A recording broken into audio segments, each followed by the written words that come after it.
Guys இன்னைக்கு பார்த்தீங்கன்னா உலக கிளிகள் தினம். கிளிகள் பார்த்தீங்கன்னா வெப்பம் மற்றும் மிதவெப்பமண்டல பகுதிகளில் காணப்படக்கூடிய பறவை இனம். மிக அழகான மற்றும் புத்திசாலியான பறவை இனமும் கூட.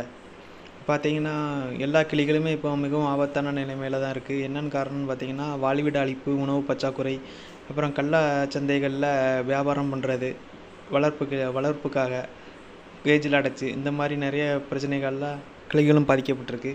இது பார்த்தீங்கன்னா அப்புறம் பேராக்கிட்னு 2 பிரிவாக இருக்குது. பேரட் பார்த்தீங்கன்னா உண்மையான கிளிகள், பேராக்கிட் பார்த்தீங்கன்னா பைங்கிளிகள்னு சொல்லக்கூடிய கிளிகள். இந்தியாவில் பொறுத்த வரைக்கும் ஒரே ஒரு பேரட் ஸ்பீசிஸ் தான் இருக்குது, அது வெனாரன் கேங்கிங் பேரட். பேராக்கிட்டில் பார்த்தீங்கன்னா 11 வகையான பைங்கிளிகள் இருக்குது. பேரட் அப்புறம் பேராக்கிட் இதெல்லாம் சேர்ந்து 410 இனங்கள் இருக்குது. என்னென்னு பார்த்துக்கிட்டிங்கன்னா பழங்கள், காய்கறிகள், கொட்டைகள் இந்த மாதிரி பொருட்களை தான் சாப்பிடுது.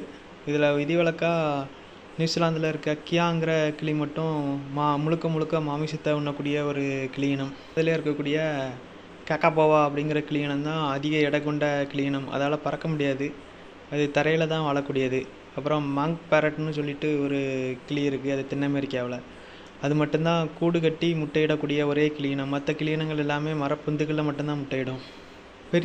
பெரிய கிளியினன்னு பார்த்தீங்கன்னா கேச்சித் மக்காவ். சின்ன கிளியினன்னு பார்த்தீங்கன்னா பப்பேஸ்டு பிக்மி பேரட். இது நியூகினியாவில் இருக்கக்கூடிய ஒரு கிளியினம்.